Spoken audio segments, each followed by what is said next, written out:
Hello again and welcome to another Mordy and Glory Warhammer 40k after action report. I almost said battle report. That's a reflex action there, but no, it's an after action report. So if you're watching this video, Sam and I have just finished filming battle report. That will be up on the channel right now. If you haven't seen it, please make sure to check it out because there'll be lots and lots of spoilers, and there'll be a link to it down in the description, and there'll be a link to it at the end of this video. So highly encourage you to go and watch it first, unless you're some sort of sadist who loves all the spoilers. Now, in that game we just played, it was a practice game for Adepticon. We're going to America, and we are going to be entering into singles events and doubles events, and it's going to be great. And we were practicing our respective lists, and I was using my Mech guard, the combined arms force of Steel Legion and Mordians, all mech'd up though, not Mordian rifles, Mordian mechanized. And Simon, you were using your Canoptic Court with 3 Catans, yes. 1 Transcendent, 1 Big Nige, and have we got a name for the Deceiver? No, only Nige has a name. Only Nige has a name. Can we call him Big D? No. D? No, it's only Nige has a name. Okay. Well, the deceptively not yet named Deceiver, I didn't quite wear that joke. Moving swiftly on, you were using that and a crap load of Wraiths. Yes. Now, the Guard did win that game, and they won it, not to rub salt in the wound, we won it somewhat handily, 94 to 68. There was a little bit of janky luck that went on that definitely helped swing it. The usual bullshit dice that I am able to rely upon to achieve victory.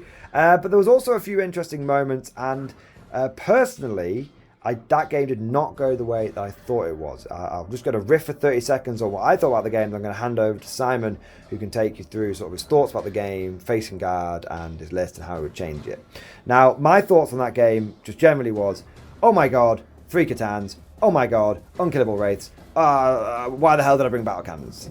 And what I ended up doing is just basically, as is Starship Troopers, remember your training, and you will make it back alive! And I was like, okay, well, last time I tried to fight Catans head on with Scions, who arguably have a lot more firepower than this, they all died, not the Catans, all my dudes died, and I scored no points, and I just got run over. And so what I did is I learned that lesson, and I applied the same tactics that I used against Chaos Demons, and which was just kill everything around them and just get the big stuff as and when opportunities arise. But if you don't worry about it. And that seemed to work quite well. And the other thing that I had in mind from the beginning was Wraiths might like close combat, but they don't like combat versus metal boxes. And so I was often tying them up with chimeras and stuff, which is a lot of people, and normally when I play Mech Guard, I hang back. I'm like, don't touch my babies. But actually, if you are better in combat, if they don't want to be in combat with the vehicle, slam yourself in there. Don't worry about it. It's the Mech Guard way. It's the Mech Guard way, exactly. The chimeras are mad. They go into everything. Now, that's sort of my general thoughts just about the game. Simon, I'm going to hand over to you. You can give some general thoughts about the game and your list and what you thought about it and what you would change, if anything, for Adepticon. It was a good game, actually, to be fair. It swung for me on 2 really pivotal. And I made a mistake with the race, but that's good learning.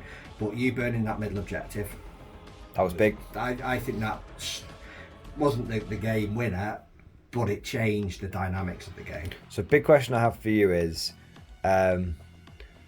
did you anticipate me burning that objective? No, I didn't think you'd burn it that early.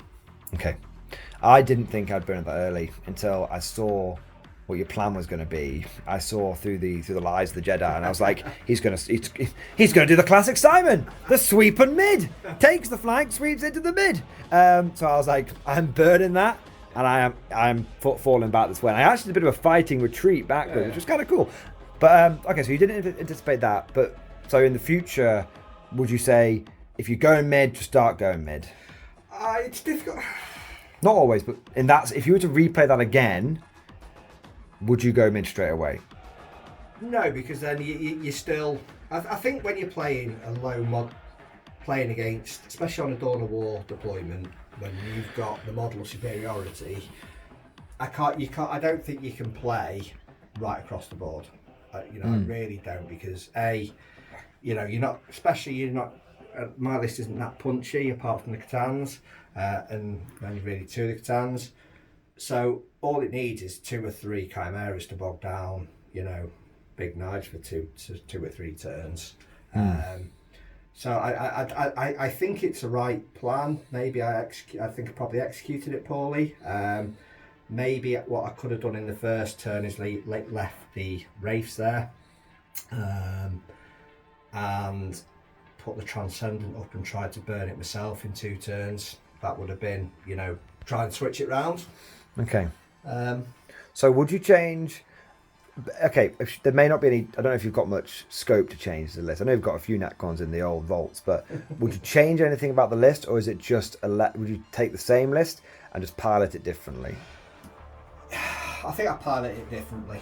The 3 Catans is great. Being able to change the narrative about where you're deploying is great. I know the Deceiver's not as punchy as the Voidbringer, by any stretch of imagination, but I think that's a nice little bag of tricks that it does. I was impressed by it. I think it's going to catch people out. Movement wins games.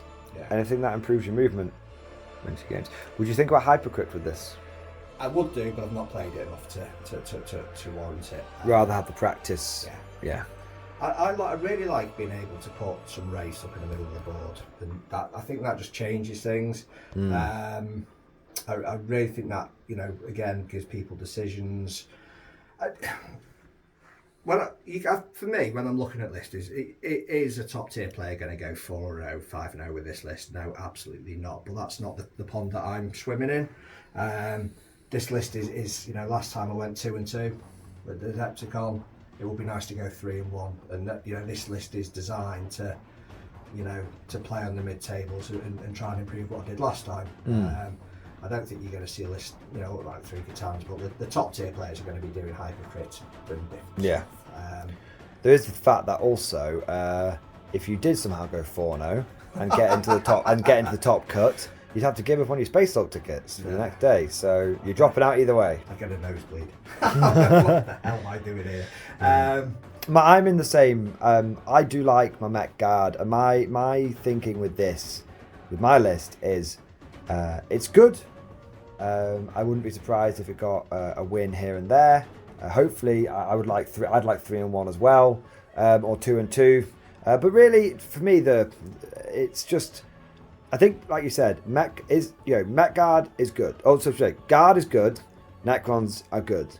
You're not running top tier Necrons. I'm not running top tier Guard. But hopefully, we're both sort of running nice upper mid tier of our factions. I am running 3 Catans. Let's not take that away.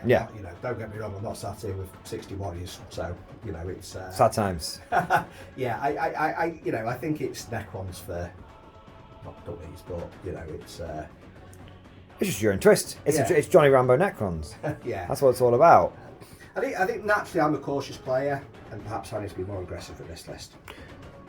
I think naturally you are cautious. Yeah. Whenever if I cast my mind back over our games, I think you tend to be a little more inclined to be a bit less risky, and something that I picked up from Robbo. So for the sake of the viewers, we have a good friend. He actually runs our local club. He's very, very competitive. I've mentioned him a few times in videos. In 9th edition, he went 60 plus games, undefeated with sisters, and then lost count. Yeah. So he knows what he's doing, and he's on out of war now, isn't he? Yeah, he got the final of Adepticon last year. He got to a final Adepticon 2 years ago. Yeah, because we weren't there last year. And one thing that I picked up from him, I don't think he ever really mentioned it, but just by watching him, was he always goes aggression, and the lists he plays tend to be aggressive. And I sort of picked it up, and I was like, and another sort of thing which hammered this into me was playing against lists like Harlequins and stuff, where again in 9th edition, where they would lose 95% of their army and still win because they were just so good at scoring points. And so I sort of take that approach with a lot of my games now, which is I can lose every model in this army. It doesn't matter. There is no punishment for losing all these models. I will get victory points. As long as it gets me victory points. It's not like an old world where you have to not only be keeping track of what you kill, but of what you're losing. So you wouldn't change much about the list. What did you think? What I'd jump in is, what do you think about the terrain? This is our first time playing on GW. Now, bear in mind, more open than you look at those and you think that's. But you're right. There's some massive firing lanes.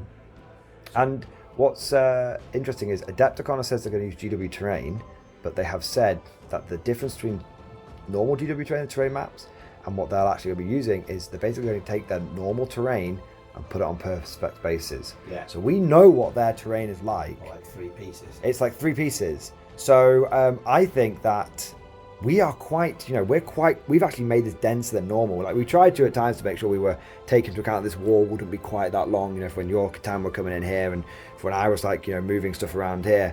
But if you can imagine that it's going to be like little Necron thing and then it's like a big perspex. The moment you drive onto that, you should just be able to see everything in the middle. Yeah. We were being for good practice, putting ourselves in a difficult situation. We were being quite harsh on our line of sights there. We basically said, if you're not in there, you're not in there. Yeah. I think if you go into Adepticon and they are using basically a shipping container on a perspex base or the equivalent thereof, you are going to start finding the moment you drive near that, it just opens up. Yeah. And that could be a death trap. Someone tries wandering like a unit custodies in there and sits on the objective. I drive a Russ up and I drop a Demolisher on them. Yeah. And they're not going to expect it. They're not going to be happy about it. It's going to be interesting what it's like.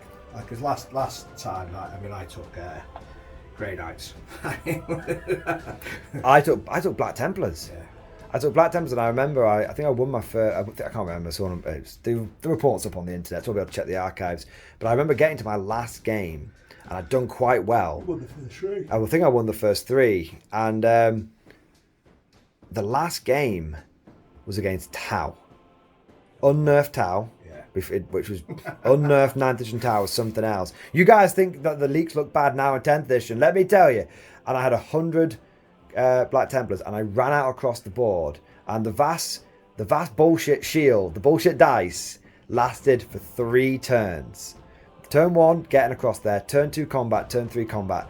And then turn 4, it just fell apart. I had this I charged down a Tau gun line across basically open field, because do you know what my Tau poet did?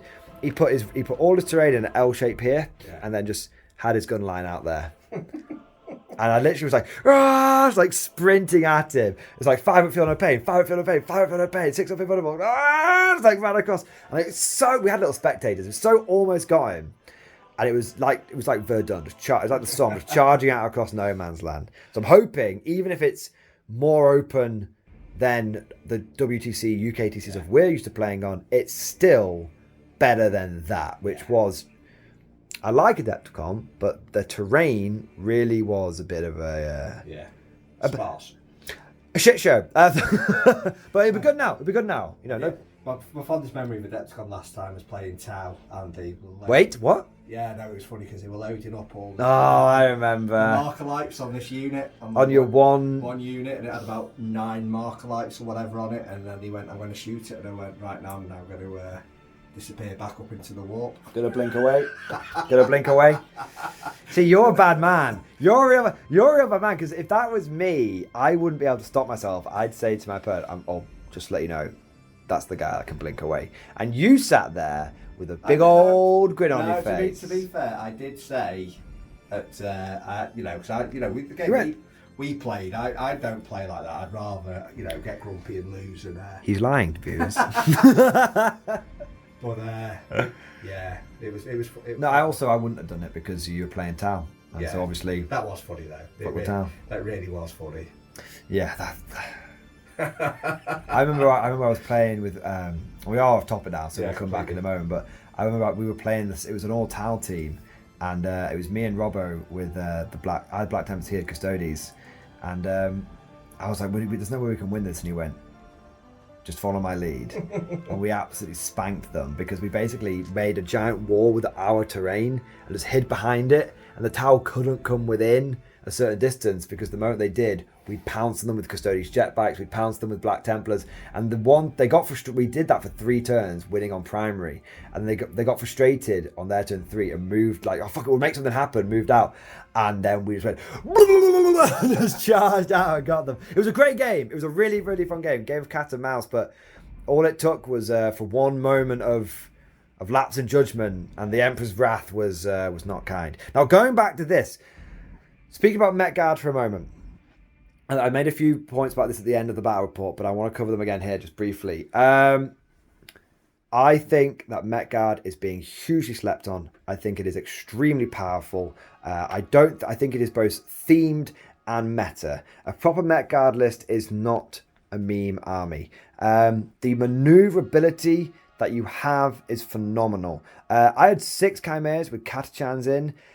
That is 6 units with Scout in the army, and I made damn good use of it. Being able to turn 1, get from here with a move over to here and just flame down, and basically just drive that flank back with a pair of Chimeras was awesome.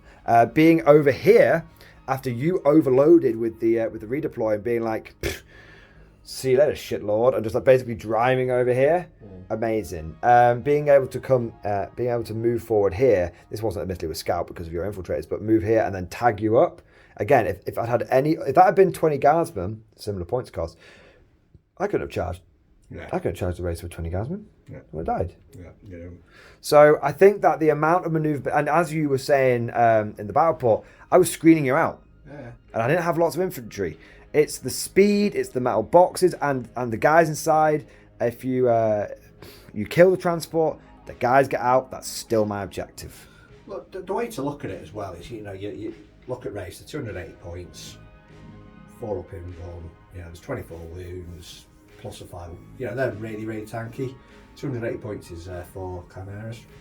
Yep, bang on. So, that's probably difference is that they're, when you break them down, you get little fellas get out of them. So, yeah. You've got... And your Wraiths are 3 up save, 4 Pinfun, and a 5 up Feeling of Pain. But you're only tough on 6. Yeah. Chimeras are T9. Yeah. And they've got the 3 up save, but they still get cover for being a vehicle. You can smoke them as well. 4 wounds between 4. They are 44 wounds. Yeah. So it's probably not quite, but actually, if you're going to bang something up in front of as a roadblock, that's a lot of metal to chew through. And that I think it was. I actually picked this up a little bit off you when we were playing in our battle reports, because when I was like, there was several games when we'd get to the end of it and I just hadn't killed very much, and it was like 5 turns of me just like scratching the whole plating, taking the occasional Chimera here and there, and so I think Mech Guard is really strong. I think there are counters to it. I don't know what I'd do if I come across an unending swarm. I think I'd be in combat turn 1. We've done that in our battle reports, and that's a difficult matchup. Yeah. Because you can't chew through it, and you get your men out, and you're gonna lose the. So that's the counter to that list. But I do wonder what if I came across like Marines and they had like a couple of gladiators with the big punchy cannons with 4 rolls to hit, 4 to wound. I guess they only put 1 a go, yeah. Maybe 2, great, but then you still need to get rid of your stuff as well.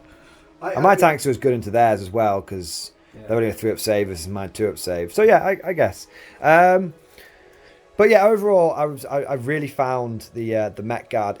I thought that was going to be a bad matchup for me, and the mobility that I had available, I think, made it into a better match. Not a good matchup. It just made it into a game that I could actually do.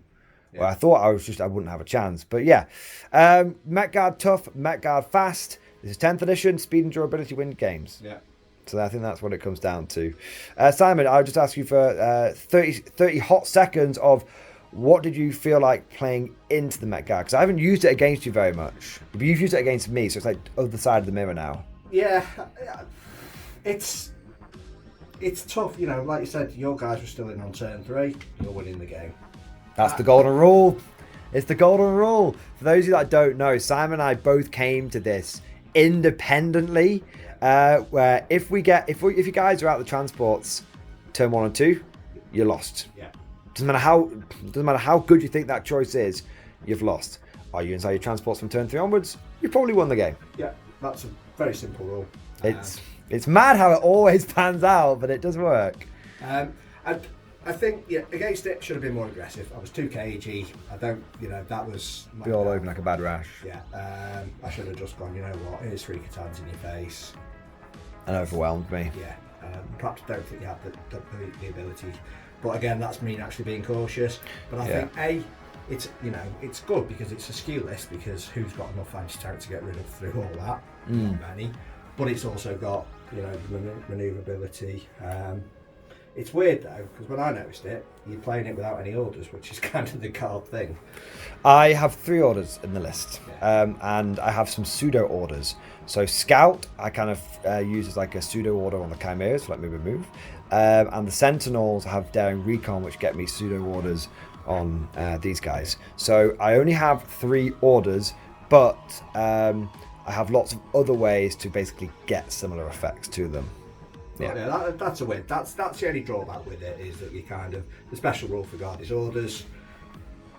You can only really give orders to 2 units. Well, I don't mean to alarm you, I did come up with a mechanized list which had 6 tank orders in it. Unfortunately, in order to fit the Lord Solar, 7 tank orders, in order to fit the Lord Solar in and Grand Strategist and 3 tank commanders, I did have to take everything else as Catachans and Vanquishers. But I didn't have that many Vanquisher turrets, unfortunately. Last thing, this is not really a question that we can answer. I'm looking forward to tasting the American meta, because we play in the UK meta a lot, and there's certain terrains here, and there's certain common lists that you come across very regularly, and I wonder if when we go over there, if we'll encounter some different things, some more Johnny Rambo bits and bobs, or if the American meta will be very similar to the UK meta. We'll have to see. Well, I guess we'll find out when we get back. Simon, thank you so much for the game, as always, man. And thank you for the time afterwards to give us some of your thoughts. And I'd also thank you to you guys for watching. Hope you guys enjoyed it. If you did, don't forget to smash that like button. Don't forget to subscribe to never miss an episode. And of course, as always, see you guys next time. Would you like to know more? If so, then please consider becoming a channel member or patron. By supporting the channel, not only will you be doing your part, but you'll also be helping me create more content for your viewing pleasure and unlocking a whole host of perks. You get everything from a badge next to your name, custom emojis, but the big one is access to the Mordian Glory Discord server, an online community with almost 2,500 active members. It's always popping off in the MG Discord. We've got channels for army lists, hobbying, tactics, stories, and even a pretty spicy meme section as well. For all you greenhorns that wanted to see the Mordian Glory Hole, today is your lucky day.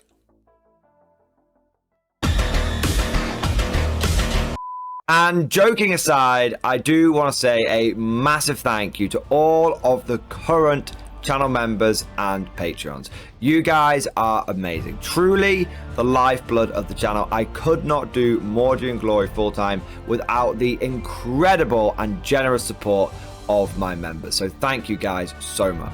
And last but certainly not least, I want to say a personal thank you to all of my top tier Patreons. These are the War Masters, the people who have truly gone above and beyond the call of duty. So a heartfelt thank you to Alex Dengal, Bon Vert, Mad Larkin, Marcus Roberts, Mark Panconi, RJ Scorpion, Swordfish Trombone, Try Again Bragg, John Stubbs, Nick Wolf, Diesel Fox, and August Barney. Seriously guys, thank you from the bottom of my heart. Your support is incredible and it makes a huge difference. Thank you so much. That's all for now. Hope you've all enjoyed today's video, and of course, as always, see you guys next time.